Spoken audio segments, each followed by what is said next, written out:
I remember our mentor said to me, you're selfish to hide who you are from the world, knowing what you know. And in that moment, it was like, you're right. My fears are stopping the world from changing because of my insecurities. How about we get rid of these insecurities because the world needs to know what you know.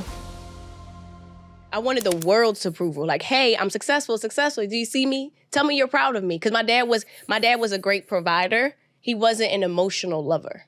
And everybody loves their different ways. My dad was a phenomenal provider. But he wasn't the I love you, you're beautiful, Ashley, I'm proud of you. That wasn't, that just wasn't his personality. And I think as a girl, you want that because you're not taught to give it to yourself.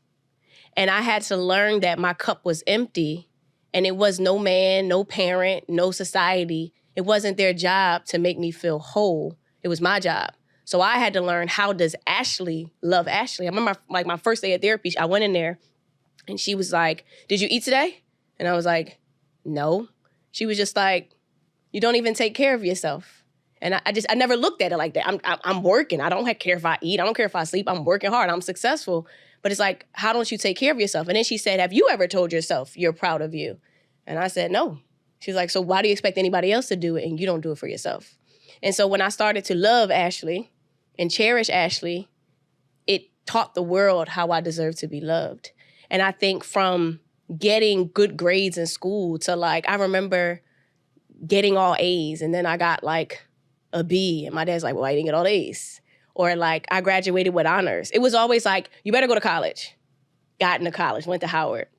You better finish. You better get a job. 4 internships, graduated with honors. You better keep your job. It was always and I don't know how or why he did it, but as a girl, by those comments and versus saying, I'm proud of you, it forced me to go to the next thing because what I had already achieved wasn't enough. So because it wasn't enough for you, it wasn't enough for me. So I'm just going to keep chasing. And I remember this point in life where I moved out my parents' house. I'm making money at Amplify. I'm on TV. I'm featured in the news. And I remember this time I had said something like, Daddy, I'm on TV. I remember exactly where I was in the house. I'm like, I'm on TV. But whatever it was, he just kind of brushed it off. And it was like, and as that little girl, Ashley, it was a feeling of like, I don't know what else to do now. I left the Wall Street job. I make the money. I'm on TV. I'm successful. What else do you want from me? There's nothing else I can do because my dad wasn't the biggest fan of me leaving Wall Street to go quit my job and start a business. That also wasn't a thing back in 2013. The way people are entrepreneurs now and like wanting to do things, that wasn't the sexy thing to do. So me leaving Wall Street because of my feelings and just figuring it out, that's not cool, especially for our parents' generation. Mm-hmm. And in that moment, I realized that there was nothing more that I could do to show you that I am successful. And I remember going to therapy. So at that moment, I remember this. I was asked by a very wealthy family to build an Amplify school. Nobody really knows this, to build an Amplify school in DC. And I always wanted to build a school. But at that time, I was struggling financially. Like I was making money, but I wasn't thriving. I'm still trying to figure out how to survive, but we're better than nothing. And I contemplated moving to DC. Because they were going to give me a lot of money to build this school, and it takes usually 3 to 4 years to prove a school is successful, and I'm up for the challenge. But I had to sit there, and I'm just like, do you want to leave because you're tired of building, because you don't have the money and you're just tired? Or can you stay a little longer, build a little longer, make enough money and do it the LeBron way and build your own school after you made money?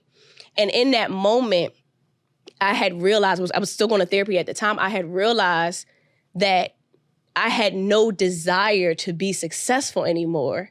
And I was stuck trying to figure out, like, I done did everything. I hadn't done all my dreams, but I had done the inevitable and it still wasn't approved. So in that moment, it made me feel like, well, what am I doing this for? Or what was I doing this for? Was this for me? Was this for my family? Was it for the world? And I went to therapy, and that's when I realized all these years I achieved hoping someone saw me until I had no reason to achieve anymore. And that's when I had to rewire my mind to think about, what does success look like for you? Like, and all the stories, all the patterns, all the relationships, all the friends, I started to just see a pattern. And that came from me. So at this time, I'm going to therapy and I have a spiritual advisor. And all the pieces were coming together and I would just see a pattern. And I'm just like, I don't want to live like this. Like, this isn't even my story. This is what came with my life that I've held on to, but what if I let go, And so in that moment, I decided not to move to DC to build a school. I focused on the business Amplify. But I started to do what Ashley wanted to do. Not what I thought my dad would approve, not what I thought my mom would approve, not what I thought my friends would like. It was like, how about we just do what works for you? Because this whole time, you've been subconsciously living for other people. And it took me a really long time to realize that. It just felt so shameful that I had done all the things. I had checked all the boxes. I'd gone to school. I'd gotten my master's. I bought a house. I did all the things. I did everything that they told me if you did it, it works out, and it was not working out. And I just felt deep, dark shame. And I realized then that, to your point, that shame shields solutions. And so when you're in that shame, even though there might be other truths available, it's very difficult to see them, because shame loves silence. It shields you from solutions. And shame is like, yeah, sit here with me, just me and you. There's nothing you can do. And the only way to shake shame is to give voice to it. And it's one of the hardest things to do because you have to say the very thing you're ashamed of. I had to tell my best friend, Linda, I'm broke. I don't have this. I don't have that. I don't have this. I broke up with Mike, everything. Like at the time I drained my retirement account to save the condo. So I had maybe like $50,000 or $60,000 in my retirement account, took the tax hit, drained it, only to lose a condo. So now I'm like, you don't have retirement, you don't have savings, you don't got your man, you don't have anything, and you still owe this credit card debt of $30,000. Like what the entire hell, Tiffany? And I have student loan debt because I had just got my master's thinking I was fancy. So now you owe the people $50,000. You owe $250, $220 on the condo. You owe $30,000 on your credit card debt, and you have no money whatsoever. Some other people say they're broke, but you're like, you got $2 in your pocket. No, not coins in the cushions, nothing. And so to say that out loud is so hard. But it released me because shame hates it when you bring someone else in because someone else is going to bring a mirror to say, it's not that bad. Linda was like, you ain't kill nobody, right? Oh, girl. If you broke, just say you broke. Join the broke club. It's broke time. And so that helped me to lift some of the shame and see some of the solutions that actually have been there all this time. You make I think it's actually such a good point. I love that quote of like, shame loves silence. And it's interesting. We had a guest on a couple weeks ago, Chris Doe, and he mentioned that like everyone's walking around with like a mask on. We all have this like identity, this narrative for ourselves that we've built, and we portray that into the world. When you were speaking, I think you said, I was always Tiffany good with money. Yes. And so it's like the real heartbreak of the situation isn't just that everything's gone wrong. It's that the identity was broken. And I think we've all done this. I've done it. I see a lot of people just when I'm going around the world that are doing it, which is like, it's almost like the mask falls down last. Like your life can be in complete shambles, but the neighbor still thinks that, you've got the good job, and your mom still thinks that you're good, and your best friend is still at all the parties. The mask is still on. Yes. And I think the depression hits where it's like the identity is broken. Yeah. And people find it so, so difficult to like shed that previous identity and be the new person that their situation is forcing them to be. You're grieving. Yeah. It's a loss of yourself, because I had measured myself based upon how good I was with managing my money. And if I'm bad at managing money, then Tiffany's bad. Instead of I made a mistake, it's I am a mistake. And that's not true, but at the time, that's what it feels like. You know what's interesting, and I think it's funny in a way because the solution is so simple. Of like when you shared it with Linda or whatever, like when you shared it, instantly like a burden was released. Yeah. But at the same time, even though I say it's simple, I know that there's someone sitting there watching this, and for them to call their mom and let them know that they lost their job and they're losing their apartment, feels like the most difficult thing in the world. Yes. Or for them to call their best friend, to call their sister, to call their brother is like, in a way, it almost feels like jumping off a ledge to let that go. Yes. And so for that person, I'm curious, like, is there a piece of advice that you would give them of just take this one step and it will kind of get you back on that path of things are starting to move in that positive upward cycle again? Well, I would ask yourself, is there someone in your life that you know that really loves you? You know, an adult, you know, that loves you, somebody that really cares about you, that you feel pretty sure that, like, you know, that they're in your corner, because that's going to be the easiest person to unload some of that shame with. Because even though I knew Linda is like my best friend, we've been friends since we were literally kids, and I was still ashamed to tell her. And one of the things I learned from Dr. Green, my therapist, is she said, you know, it is the job of those who care about us to lovingly help. We just refuse to ask for it. And so I know you think, you're listening now, I know you think everyone's busy, I don't want to be a burden, the people that care about you want to lovingly help. I promise you. If you're like, I'm looking for a sign, this is the sign that there is someone in your life that lovingly cares about you and they're wanting to help, even if it's just to bear witness. Linda did not give me money. She did not say sleep on my couch. I needed someone to just bear witness to the thing that I was carrying around with me by myself. I needed help carrying the shame. And she did that. And that was enough for me to then find the next solution, you know? And so that's just what I can say, is that it's going to require a little bit of a leap for you to say, you know what? My neighbor, she and I have been talking and I feel like I can trust her, or my sister, or my best friend, or my work husband, or my actual husband, you know, or somebody. You know, sometimes people, I'm not gonna lie, people slide into my DMs and they just make it me. If you don't have nobody else, you can make it me. They slide into my DMs on IG or whatever, and they'll say, I have this deep, dark secret that I'm struggling with. And I'm here to say, okay, I heard you.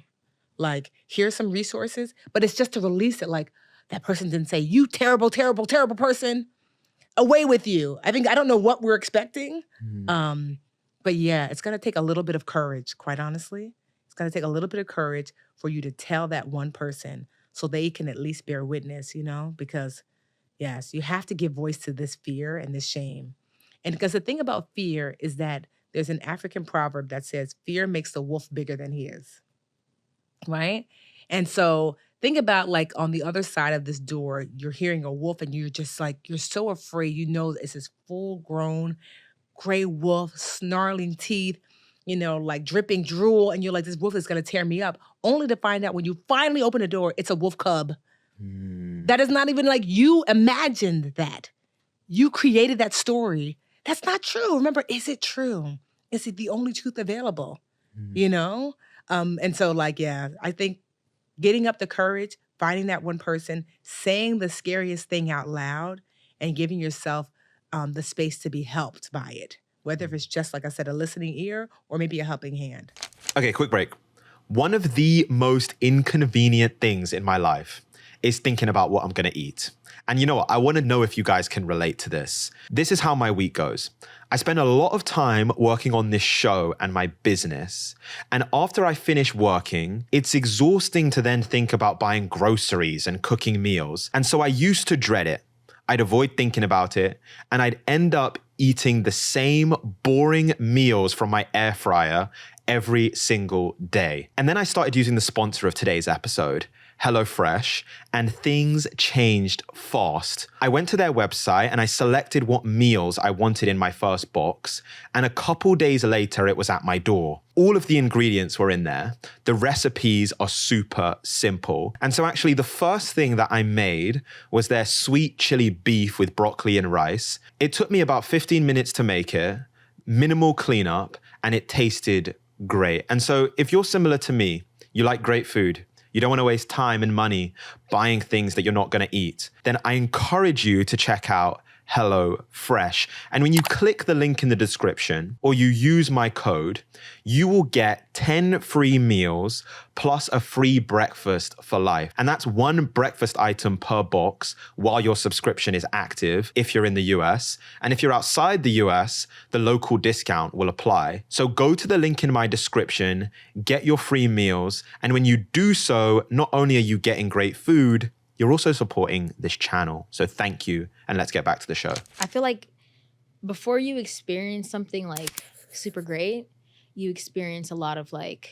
chaos in your life. Before you fully commit yourself to like your purpose and what you want to do, you experience a lot of chaos. And that's what I was experiencing, whether it was friends, you know, heartbreak through friendships, you know, family. I mean, people don't really understand this, but you know, growing up in, you know, poverty, sometimes it could be a little toxic. Things happen, you know, everyone's not really operating from a form of love and peace.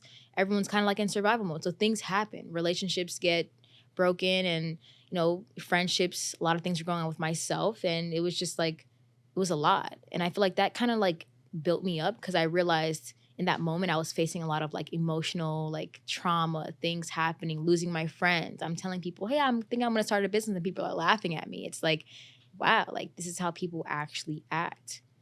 And I feel like I was only 19 at that point, but I could vividly remember, you know, the type of things that I experienced. And it kind of just helped me remember like, okay, when you are ready to take the next step, sometimes it can be chaotic, but that doesn't mean that you have to, you know, submit yourself into that forever.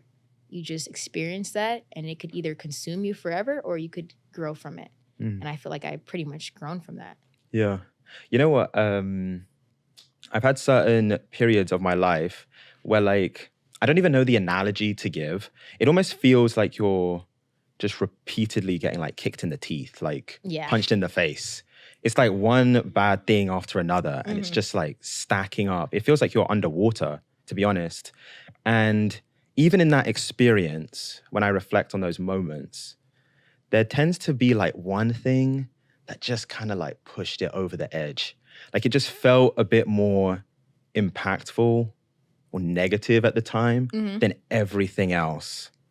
And so I'm interested, like when you reflect on that period of your life, was there an experience that like you just remember it vividly, that felt like out of all the negative things that you spoke about, bad friends, heartbreak, whatever, like family things, whatever it was there one thing that almost, it like tipped it off? It felt more significant than everything else.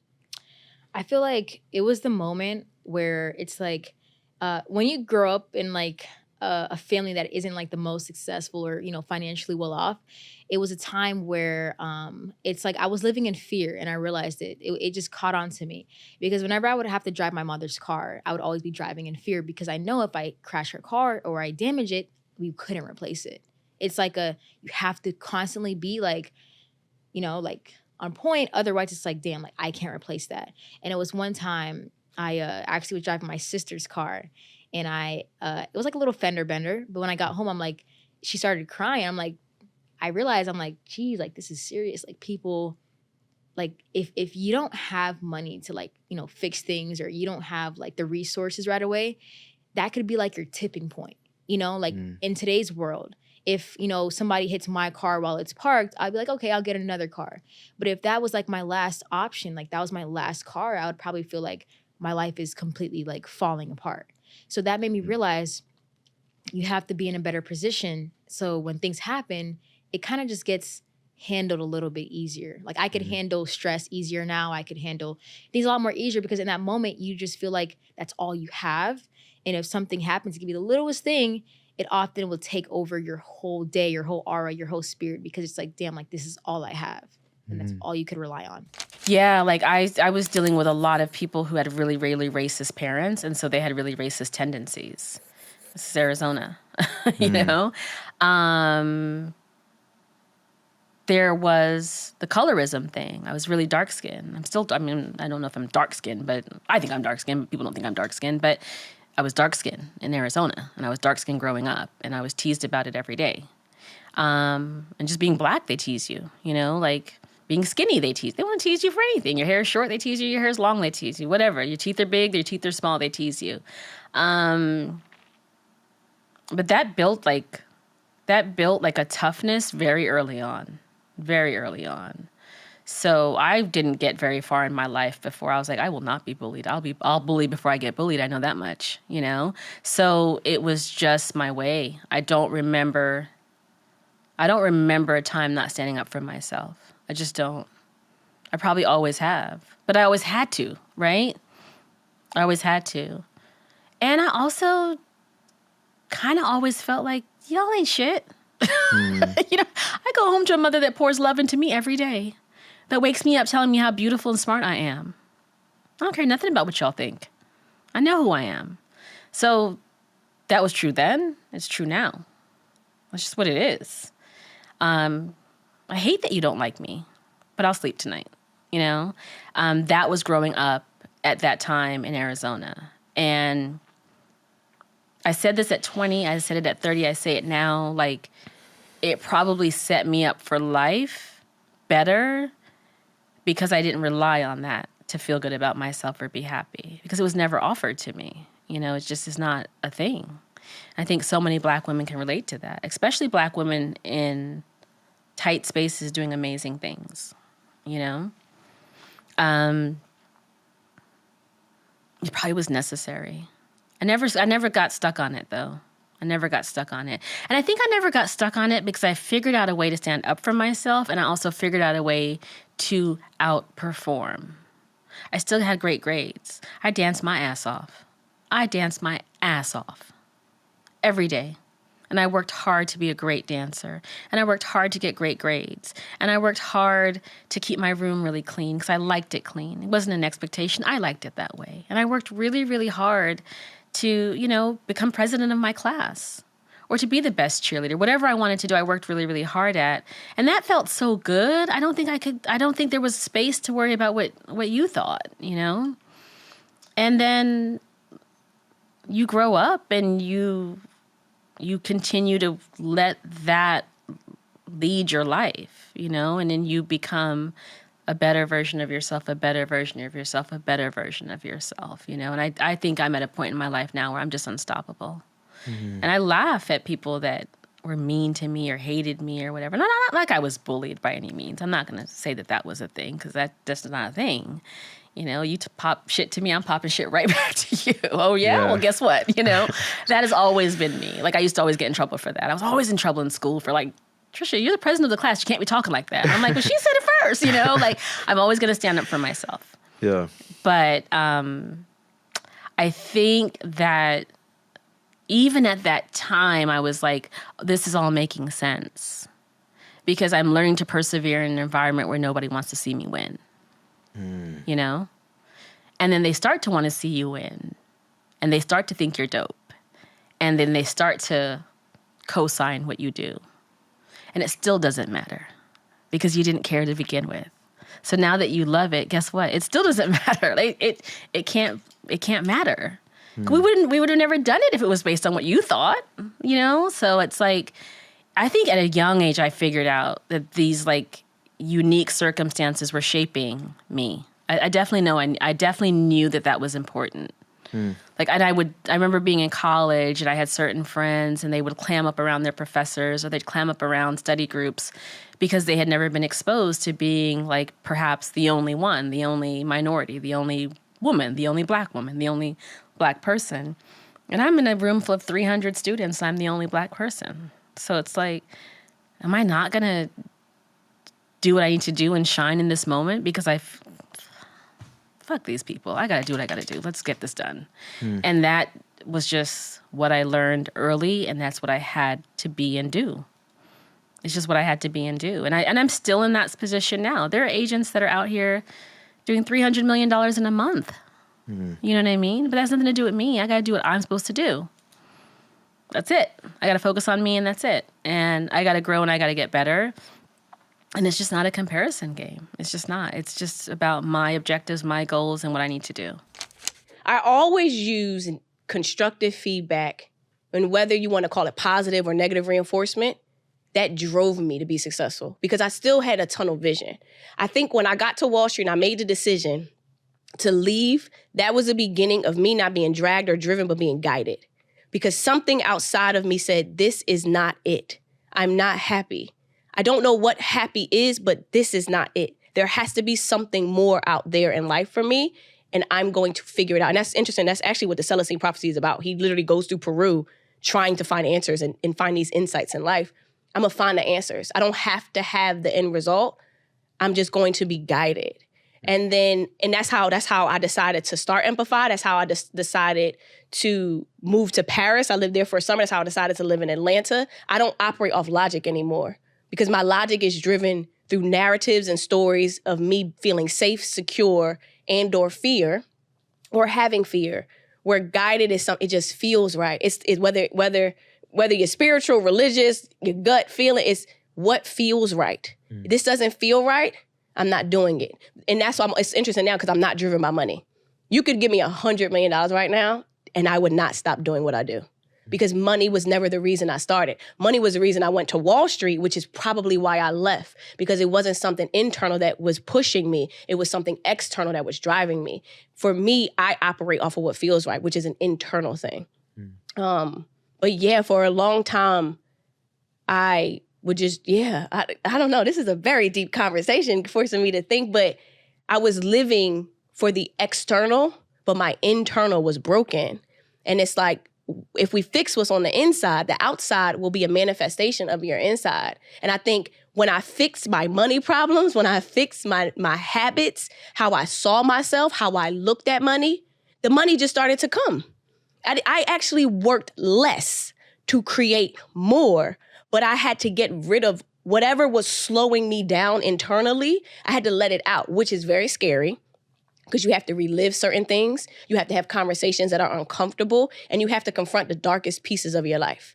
I am not afraid to go deep. If I find something that is off with Ashley, I literally have 2 executive coaches, a therapist, a spiritual advisor. I go to Qigong. I spend hundreds of thousands of dollars on me because I know what it means to work on Ashley, and I can't let a day go by where I don't come first. Because if I don't work on Ashley, then nothing on the outside of me is going to work. So it's a standard now. Like, not going to get help is like, and again, you're always an evolving being. There's always more to learn. But I've seen what has come from letting go of what has been holding you back on the inside to then freeing yourself to create all the things you say you want. But now I walk in alignment with what I say because it reflects how I feel on the inside. Mm-hmm. No, this is a very deep conversation. It makes sense. That's what we do here. It makes sense. You know what? It's like, it's an interesting almost like dynamic of life that we spend so much time in pursuit. Mm-hmm. And a lot of the times it's like the pursuit is logical. Yep. Like there's all of these logical reasons and you can like plot perfectly the path. Like if I get the Wall Street job and then I get the promotion and then I do this and then this and then this, it's like perfectly mapped out to where you should reach this end goal where you're just happy and everything makes sense.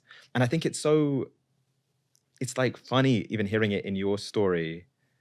The one moment where you felt it in those, I don't know what it was, that first 25 years was when you threw out all the logic. I did, yeah. You made the decision that was purely guided by how you feel. Mm-hmm. But I think one of the things that I'm aware of, even in my own story, is that taking that first step of like no longer looking for someone else's approval or like an external approval and purely just going off what feels right to you, doing that for the first time can be scary. Like, yes. It's actually scary every day though. Because you can't also unsee what your mind has. Your mind is just a bunch of experiences piled together to form a thought. So it's like, I always tell people, okay, there's 2 of me. There's the one that is doing the thinking, and there's the one that's watching. There's a one that's saying the thoughts in your mind, and there's someone listening. You have to be the one that's watching and listening, not the talking. So I could go on stage and I'm nervous, I can't do this, and I'm scared, but I can hear those thoughts. So who's listening and who's talking? You get what I'm saying? So in my mind, I got good at being so still that I could hear my thoughts. I can literally hear my thoughts 24/7. Sometimes I'll be around people and they'll think I'm thinking or making these faces at them, and I'm not even paying them any mind. I'm monitoring what I'm saying in my mind because I know my mind is driving my actions. So if I'm telling myself I'm not good enough or I'm scared or I can't do this, I'm going to operate and act that way. That can't happen as a CEO of a business. I have to be so present and aware of my fears. And what happens is when you get really good at that, you start to see you repeat the same stories over and over and over again. So if I'm going on stage and I'm feeling like I'm not good enough, or what if I can't do this? All these feelings kind of like, hey, you're okay. Like, I got you. We're good. Relax. I know where these thoughts come from. I know why you think you're not good enough. We went all the way back to childhood. We know why, but I'm telling you, you are. You know you are. Let's talk about all the great things that you did. And sometimes I have to coach myself and stop listening to myself to be able to act in that present moment. And I got really good. And when it was funny, when I first started my spiritual advisor, I used to have this notebook and she had me write down all the feelings that would pop up throughout the day. And like, I would count how many times fear popped up, how many times jealousy or worry or anger popped up. And so I got really good at monitoring what is going on in my head. And when you can monitor what's going on in your head, you then have the power to change it. So it's like, hey, I see you're scared. We got this. And then you walk in as a different person. You move as a different person. But those thoughts don't disappear. You just get louder than the thoughts that are driving you to be scared and to have fear, to think you're not good enough. But now it's like, hey, I know where I got that from. It's not true. That's just a story you told yourself that you're now choosing to believe. How about we choose to believe this instead? Because I have factual information as to why you are good enough. But it takes power and time to get that good, is to stop the thinking. Because sometimes you just go down a rabbit hole. And I do too. Mm-hmm. But if you can catch yourself before you get there, you can start to operate differently. And when you operate different, you attract different, you create different, you move different, you have a different circle. But I think I got really good at listening to Ashley and all the thoughts that go in my head. Yeah. Okay, I'm going to take you guys behind the scenes for just a second. So 12 months ago, my work was a complete mess. Let me know, do you know that feeling when your work is just scattered everywhere? You've got some stuff in Google Docs over here. You've got the Notes app on your phone open over there. PDFs just lost somewhere on your laptop. A year ago, that was me, and it was costing me my time. It was costing me my sanity. So much so that I reached out to a friend, and he introduced me to Notion, the sponsor of today's episode. And he was telling me how he uses Notion as the central hub for all of his notes, his documents, projects, and how it was making him so much more productive. And honestly, at first I was so skeptical. I did not need another tool to add to my workflow. But since then, Notion has been a complete game changer. It's now my digital HQ. It organizes all of my tasks, tracks my habits, and it keeps my team in sync. And I can now say that I understand the hype. I get it why so many people swear by Notion. So if you want to join us and try Notion for free, go to the link in the description, click on notion.com/Callum Johnson. And when you actually use that link in the description, you are supporting the show. So that's notion.com/Callum Johnson. Thank you so much. And back to the show. You know, you mentioned that there was like, you felt it at different points of your life, like this pressure to assimilate, to fit in. Mm-hmm. I'm curious, like, when I say this, what is the first moment that comes to mind, which is you just made almost that bet, that promise to yourself, like, no, I'm going to be Tricia. Like, what is that experience? What is that story that comes to mind where you made that kind of, it was just that confidence of like, no, this is me. Like, I'm going to just stand on that, nothing else. I think a lot of experiences remind me of that. But my freshman year, I went to a new high school and I really wanted to be president of the class. And I think it was 2% minority. The only black faculty I remember was the head of security. I think it was Mr. Smith was his name. And I wanted to be the president of the class. I love student government. I always loved student government. I want to be the president of the class. And I'm new and I'm a freshman. I don't know anyone. Like, I know a couple people from like my 8th grade year, but I don't know anybody. Like, how am I going to become the president of the class? And I was just like, I'm going to campaign and I'm going to market myself. And I'm just going to, I didn't have the words then, but that's what I did. And so I remember creating buttons, and I remember like going around and speaking to different classes and like why they should vote for me. And I remember spending my lunch hours like running, like I had a solid campaign. I was like, I did my thing. And then the night before the vote, I stayed up all night making maybe like 400 cupcakes. And I was like, if I haven't gotten them to vote for me now, I'm going to get them to vote for me today. So I stayed, and I don't know if it was my mom or my sister, but someone got roped into it. And I made 400 cupcakes, and I brought them to the school the next day in the back of my mom's car. And I was like, I'm going to buy their vote if I can't get their vote. And so I passed out cupcakes during the voting day. And I won, and I was president of the class. And then once you're president of the class, it's easier to be president of the next class, the next class, the next class. But that was what I did. And I don't know why I would stay up all night baking 400 cupcakes with one oven, but that's what I did. Because I was like, I got to win this thing. That's what I know. And I've always been that way. Like when I opened my business in Clinton Hill, I don't think I slept for a week that last week. It was literally like 72 hours a day of work to get that business open on time for the opening procession. Like everything we had the mayor, it was a whole moment. But it was like if there were 24 hours in the day, we had 75 hours worth of work to do. But it got done. And when you saw that grand opening, it was unlike anything they'd ever seen. It was wonderful. People still talk about it till this day. You know, but it's like it had to be done meticulously in that way, regardless of like, it doesn't matter where we're starting from. It needs to be done. It needs to be done expertly.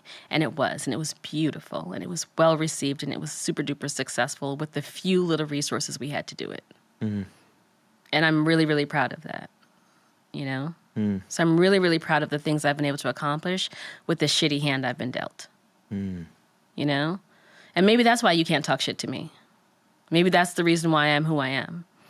Because only I know the truth, and only I know how I got here. You're not going to make me feel like I don't belong here. Would you say you still have like emotional moments now?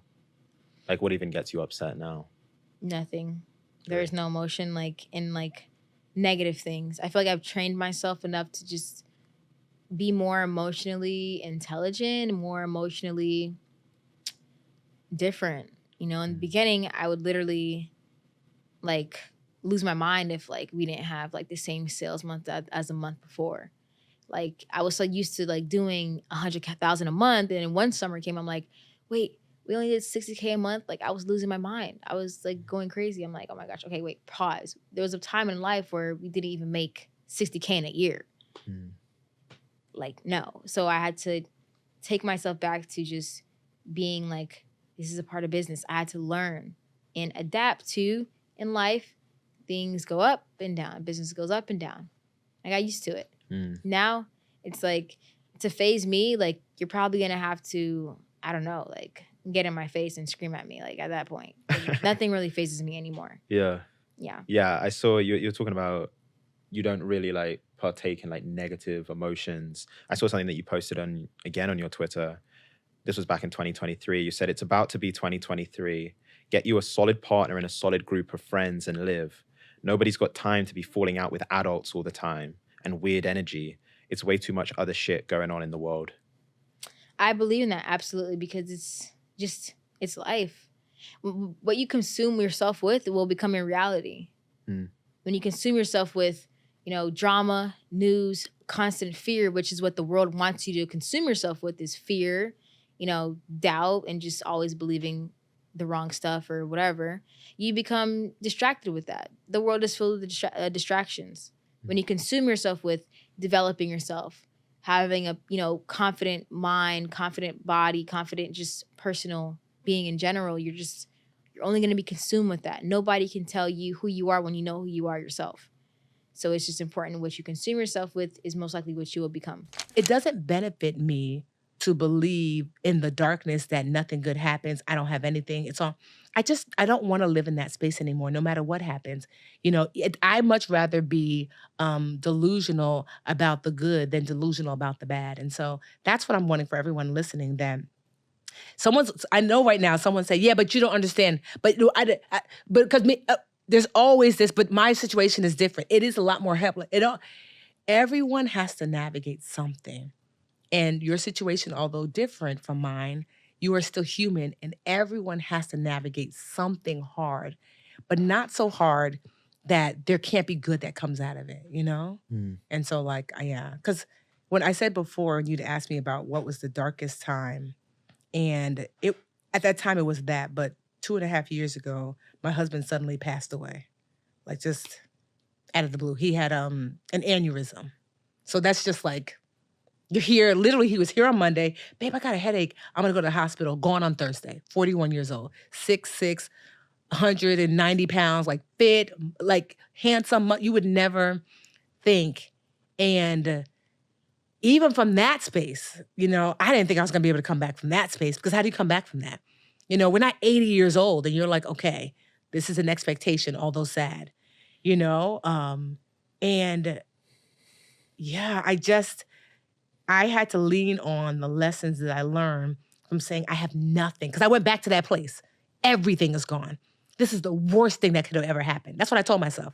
I remember telling Dr. Green, this is literally the worst thing that could have ever possibly happened to me. And she was just like, I remember she asked me, is it the worst thing? And I wanted to jump through the Zoom and choke her, if I'm being honest. Because what's worse than that? You lose your person. We had a great marriage. He was kind, he was loving, he was supportive. I knew him since my 20s. So this is not somebody I just met. This is a 20-year, you know, friendship and partnership. And I remember her saying, like, is it the worst thing? Because she was asking me the same thing. Is it true? It's the only truth available. I'm like, yes, it is the worst thing. Then I went on, a year after him passing, I went on this trip to Kenya. And we went to this like shelter for girls, for teenage moms. And it was a nurse and her husband that created this shelter. And many of the young girls in there, they were having children, but out of being abused. You know, some of them by their own family members, some by their own fathers, having babies, and had been thrown out of the family as a result, as if it's this 13-year-old or 12-year-old's fault, 12 years old and pregnant. And they're here. There's no mattresses. They're trying to figure out how they're going to fund the place, how they're going to feed these girls, how they're going to. And I remember this voice came in and says, is it the worst thing that could have ever happened to you, Tiffany? Because is it this? Is it being taken advantage of and abused by a family member and being thrown out of your family? You and your baby at 12? Is that what happened? And I thought, okay, is it true? Is it the only truth available? And, you know, I wrote them right then and there a $10,000 check, because I was just like, how can I be of service here? You know what I mean? And so that is what I mean about, like, you could ruminate in your stuff and acknowledge that, like, the loss of my husband is still traumatic for me, but it is not the worst thing that could have ever happened to me. I still have my family. I still have my friends. I still have my health. My husband and I were financially sound. I have a stepdaughter that I'm still very close with. She's actually at my condo right now, like helping me like unbox some things. I'm paying for college for her. She's harassing me to get her Audi for her birthday. I'm like, girl, it's not happening. You know, like me and her mom, we always were cool. Like we co-parented very well, but me and her mom are still cool. My husband had a twin brother. I still get to see what he would have looked like, you know, because Terrell is still very much my brother and comes by and fix things for me when I need to. So is it the worst thing? You couldn't have told me that a couple years ago. But now, like, I realize that, like, there's so much more that you have accessible to you if you're willing to see beyond what's actually happening, you know? And that, so for those listening who are like, well, that's easy for you to say, Tiffany. It's like, I've experienced loss in ways that most people might not ever experience. And I hope that they don't. And so, and yet and still, you know, I know it's not the only truth available to me. I refuse to live in that dark place. You know what? I want to say, first of all, condolences on the death of your father. And it's special. It's phenomenal what he did. And so here's where I want to end. If you could almost have like one more conversation with him, let's even say he's listening to this right now. Ooh, you gonna make me cry. We can't cry. What would you tell him? Okay. I think I would just say thank you. Like, because me and my dad were like, we were so, oh my God, I want to cry, I can't cry. Do people cry on this show? Sometimes, no. Whatever you want. We were so identical. Oh my gosh, I can't cry. That's fine. No. Okay. I would say thank you. Oh my, I can't do this. Woo. Okay. You're good. Okay. Okay. Whew. Okay. I would say thank you. Yeah, that's all I could give you. That's special. To be honest, that's everything right there. And I think for any parent, that's like everything. Just that your kid would say thank you. They'd be grateful. You're good. That's what you said to your therapist, right? Yes. Okay. That was in a moment. She made me cry too. Yes. No, that was good. I would say thank you. I think that'd mean a lot to him. Yeah. Ashley Fox, very special episode. Thank you so much for coming on. Okay. Yeah, we're all good. Thank you. Thank you. And I have makeup on. Thank you so much for watching this episode. I hope you enjoyed it. It's really a dream for me that I get to do this. It's surreal that this is what I do full time and every week. So if you enjoy the content, if you enjoyed the conversation, the stories, please hit that subscribe button. It helps us immeasurably with growing the channel, with getting guests, all of those things. So please hit that subscribe button and I'll see you next time.